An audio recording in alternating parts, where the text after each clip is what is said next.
Vous dire toute ma satisfaction de ce dossier parce que nous sommes partis de très très loin.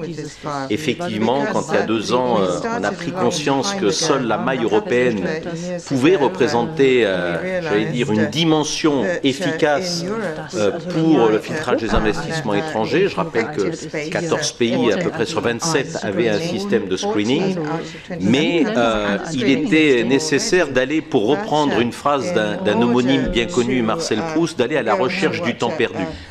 Pourquoi je vous dis ça? C'est parce que toutes les puissances au monde, des États-Unis au Canada, au Japon, à la Chine, avaient leur système de filtrage. Je rappelle que le CFIUS, qui est le système américain, existe depuis 1975 et seule l'Europe n'avait pas de système de filtrage.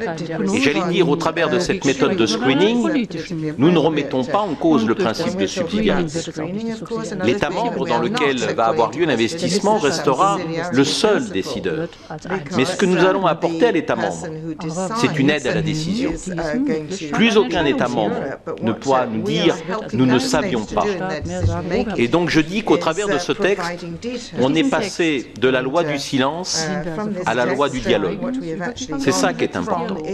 Aujourd'hui, ce système, c'est un ensemble d'échanges, de dialogues, de renforcement, de coopération d'information, de manière à prendre une bonne décision.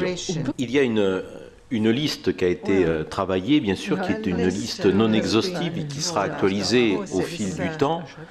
Si je devais faire un chapeau qui couvre l'ensemble des secteurs, c'est l'ensemble des secteurs qui peuvent troubler l'ordre et la sécurité publique.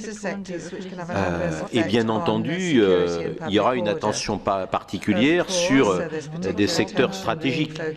Le commissaire s'est exprimé sur des secteurs qui recouvrent Horizon 2020 ou tout ce qui est le spatial, les télécommunications, mais il y a aussi les terres agricoles, ne serait-ce que pour la sécurité alimentaire.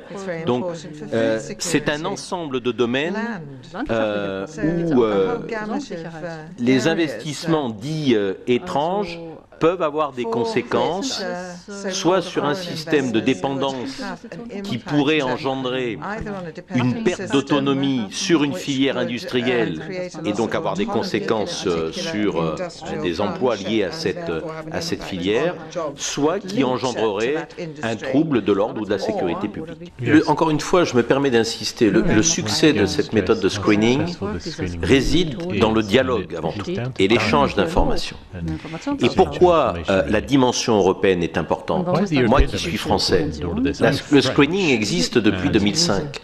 Il a été réactualisé en 2012, en 2014. Et Madame la Commissaire l'a rappelé tout à l'heure, un investissement étranger dans un autre État membre peut avoir des conséquences sur une filière.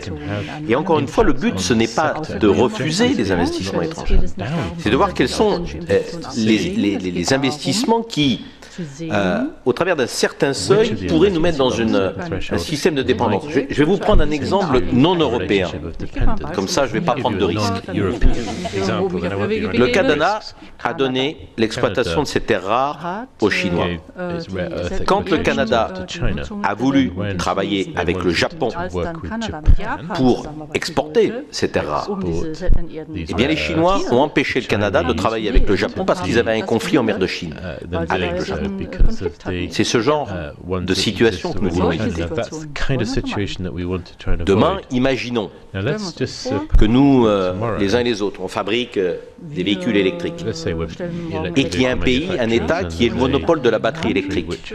Vous vous mettez dans une situation de dépendance qui engendre quoi? Le droit de vie et de mort sur l'ensemble du secteur automobile. C'est ce genre de situation que nous voulons éviter.